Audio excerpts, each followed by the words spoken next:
Hola, ¿qué tal? Hoy estaremos presentando el tema de estructura de capital de la materia de contabilidad comercial de la Universidad de Cuenca. Para esta tarea hemos decidido recolectar datos reales de un negocio y llevarlos a un estado financiero y con estos datos realizar la estructura de capital. Para ello empezamos realizando un registro. En este caso hemos tomado como ejemplo la panadería La Isla y el día 27 de marzo de 2022 se hizo una recolección completa de estos datos. Aquí se ha tomado la cantidad, descripción, valor unitario y valor total. Se ha recolectado de manera aleatoria todos los datos de esta. Aquí se encuentran materiales y suministros, propiedad, planta y equipo, documentos, efectivo y más. Con estos datos los llevamos a realizar el inventario inicial de la panadería al día 27 de marzo de 2022 en moneda estadounidense. Aquí hemos tomado un orden de acuerdo al plan de cuentas establecido. Activo, pasivo, patrimonio, ingresos y gastos. Para ello debemos saber qué es el activo. El activo es un bien y derecho que resulta a partir de tres características. Debe ser el resultado de hechos pasados, se debe tener control sobre ellos y tiene que causar un incremento de beneficios económicos. Este de aquí se divide como tal en corriente y no corriente. El corriente se define lo que va a llegar a ser efectivo o líquido más rápido en el plazo de 12 meses, como lo es caja, bancos, cuentas por cobrar, materiales y suministros, etcétera. Luego tenemos el no corriente, que el no corriente es lo contrario, es lo que se vuelve líquido en un plazo mayor a 12 meses, como vehículos, terrenos, edificios, muebles y enseres, equipo de cómputo, equipo de oficina y más. Luego tenemos el pasivo. El pasivo se encuentra presente por ser una obligación, resultado de hechos pasados y crea una disminución de beneficios económicos. De igual manera, este se divide en corriente y no corriente. Corriente se encuentran todas las obligaciones que van en un periodo de un año. El no corriente, en cambio, es a largo plazo, después de un año, como por ejemplo están los préstamos bancarios que comúnmente se dan para mayores a un año, de 3, 4, 5 años en general. Luego de ello tenemos el patrimonio, que también es conocido como un pasivo, pero sin fecha de vencimiento. Para este podemos sacarlo con la ecuación contable de patrimonio es igual a activo menos pasivo. Después de ello tenemos los ingresos. ¿Qué son los ingresos? Los ingresos son un incremento en el activo o disminución en el pasivo, pero sin incluir el patrimonio. De igual manera tenemos los gastos que vienen a ser una disminución en el activo e incremento en el pasivo sin incluir el patrimonio, ya que una vez que se incluye el patrimonio en uno de estos dos no serían datos reales. Aquí ya hemos realizado las sumatorias, todo, y hemos sacado un total del activo de 61.243,50 en el activo, para el pasivo de 12.200 y del patrimonio de 49.043,50.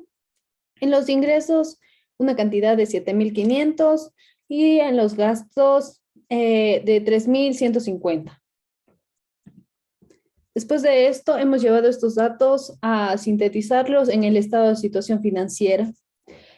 Como se pueden dar cuenta, aquí se encuentra ya realizado y ver con qué el resultado con el que nos cuadra es en total de activos de 61.243,50, en pasivos y patrimonios 61.243,50.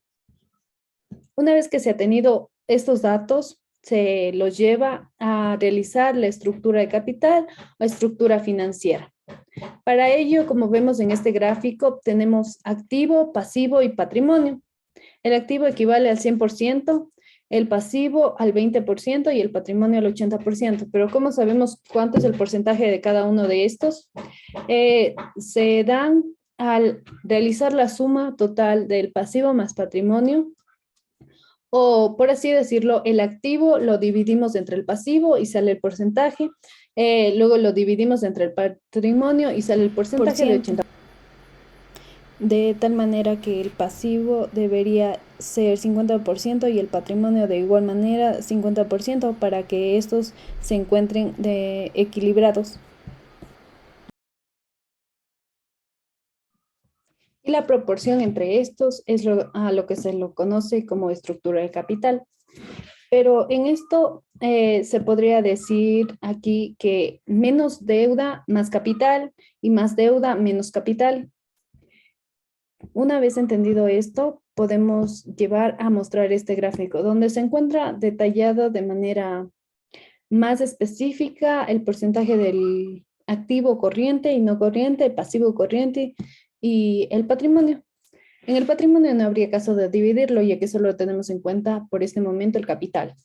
En el activo tenemos en cuenta que el corriente es un 25%, el no corriente 75%. En el pasivo corriente es inverso, se tiene un 75% y en el pasivo no corriente se tiene un 25%. Una vez teniendo en cuenta esto, podemos aclarar con una pregunta. ¿Hasta qué punto se estaría dispuesto a endeudar la empresa a cambio de una espera de rendimiento alto? Esto sería relacionado con que el riesgo asumido tiene que estar en equilibrio con el rendimiento para que el valor de la empresa sea maximizado. También, por otra parte, tendremos en cuenta el apalancamiento financiero, pero para ello se debe tener en cuenta la rentabilidad financiera. ¿Cómo se calcula la rentabilidad financiera y para qué sirve?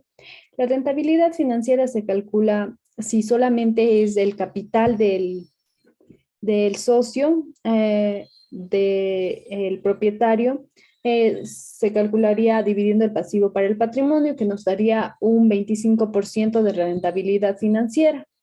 Pero si se hace con el préstamo bancario, que como en este caso lo tenemos, se debe realizar en pasivo dividido para patrimonio más préstamo bancario, que nos da un 43% de rentabilidad financiera.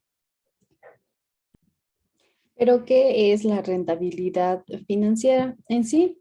La rentabilidad financiera son aquellos beneficios económicos obtenidos a partir de recursos propios de inversiones realizadas. Pero aquí se tiene en cuenta que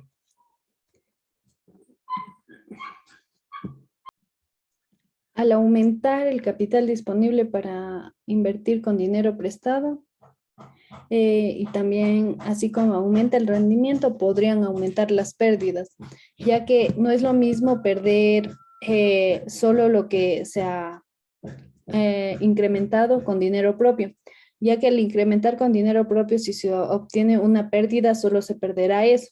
Pero si se pierde una rentabilidad con un préstamo bancario, este cambiaría, ya que se debería pagar, se perdería lo que se ha puesto, el dinero propio y también el dinero del préstamo bancario y los intereses. Por consecuente, se debería mantener un equilibrio para que esto no suceda.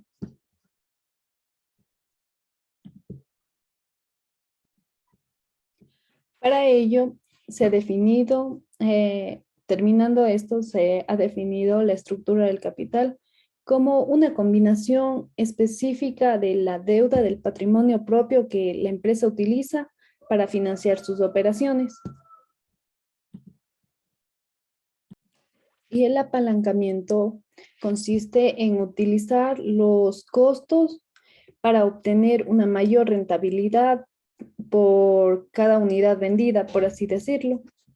Gracias al apalancamiento operativo, un negocio logra reducir sus costos, es decir, que cuando aumenten las ventas de la empresa, cada venta contribuye menos al costo fijo y más a la rentabilidad del negocio, de manera que aquí se debería hacer eso, ya que debería aumentar el pasivo y disminuir un poco el patrimonio.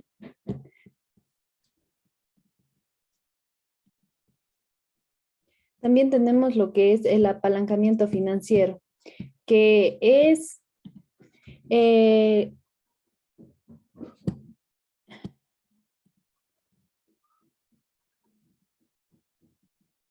y también tenemos lo que es el apalancamiento.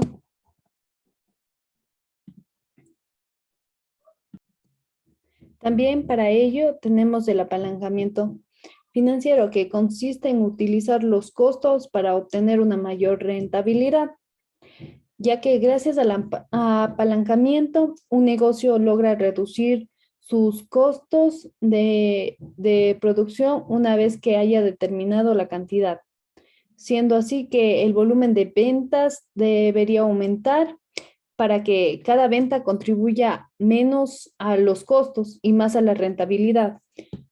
Y en este ejemplo se debería realizar esto ya que el pasivo se encuentra mucho menor que el patrimonio. Y hemos llegado a la parte final. Gracias por ver este video.